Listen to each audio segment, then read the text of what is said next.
राज्यसभा में संशोधित लोकपाल विधेयक के आज पारित होने की संभावना बढ़ी। बिल पर कांग्रेस, भाजपा सहित अधिकांश दल सहमत। सपा अभी भी बिल के विरोध पर कायम।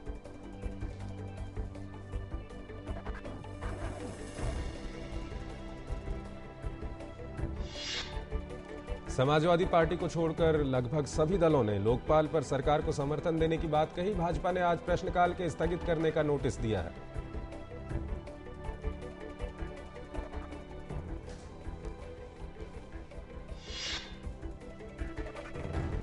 केंद्रीय मंत्रिमंडल ने सांप्रदायिक हिंसा निरोधी विधेयक को दी मंजूरी। गृह मंत्री सुशील कुमार शिंदे ने कहा, विधेयक को संसद के शीतकालीन सत्र में ही किया जाएगा पेश।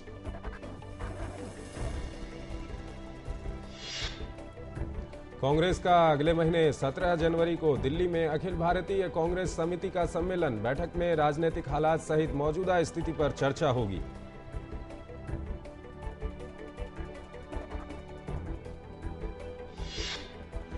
दिल्ली में सरकार गठन को लेकर आम आदमी पार्टी के 18 शर्तों पर कांग्रेस का सकारात्मक जवाब। भाजपा ने कहा, नहीं देंगे कोई जवाब।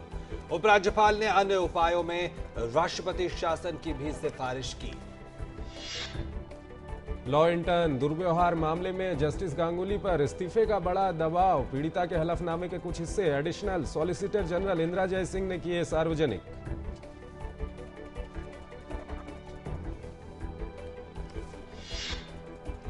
मनरेगा में भ्रष्टाचार के मामले पर लगाम के लिए केंद्रीय ग्रामीण विकास मंत्री जयराम रमेश ने कई महत्वपूर्ण बदलाव किए हैं। मनरेगा में अब सिर्फ उपस्थिति मात्र के आधार पर भुगतान नहीं होगा। बिहार के पूर्व मुख्यमंत्री लालू प्रसाद आए जेल से बाहर। कहा, मोदी से खुलकर लड़ने को हैं तैयार।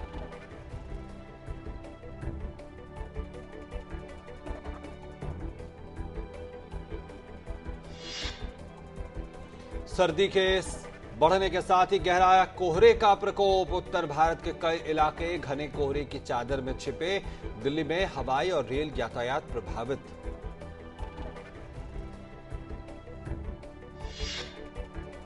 नवंबर महीने की थोक मूल्य सूचकांक पर आधारित महंगाई दर बढ़कर 7.52% पर पहुंच गई है, जो पिछले 14 महीनों का उच्चतम स्तर है।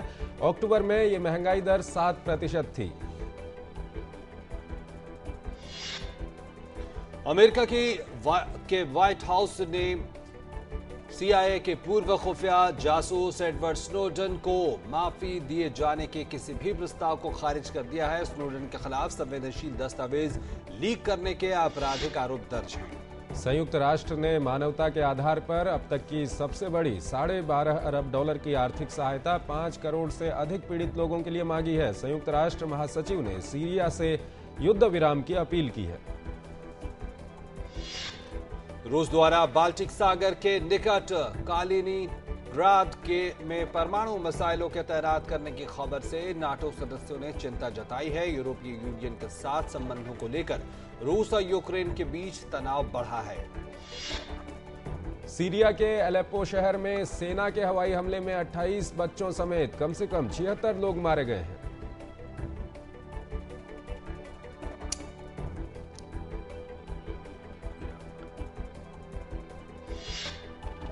इराक में आत्मघाती बम हमले तथा गोलीबारी की घटनाओं में कम से कम 70 लोग मारे गए।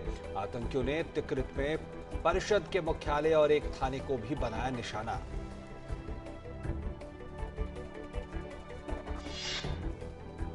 अमेरिका के प्रसिद्ध हार्वर्ड विश्वविद्यालय में कल 4 जगहों पर बम रखे होने की खबर से मची अफरा तफरी। खबर से विश्वविद्यालय में परीक्षा रोकनी पड़ी।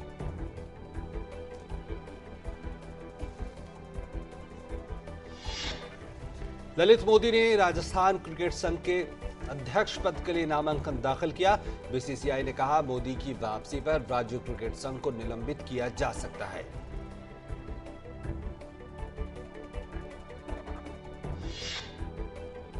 तीसरे एशेज टेस्ट में इंग्लैंड हार की कगार पर। ऑस्ट्रेलिया के खिलाफ इंग्लैंड की शुरुआत बेहद खराब रही। टीम को जीत के लिए 504 रन बनाने हैं।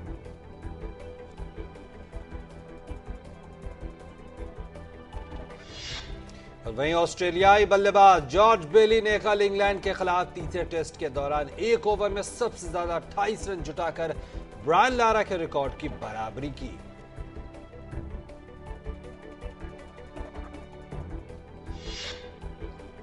आईसीसी ने वेस्टइंडीज के ऑफ स्पिन गेंदबाज शेन शिलिंगफोर्ड को संदिग्ध गेंदबाजी एक्शन के आरोप में निलंबित किया।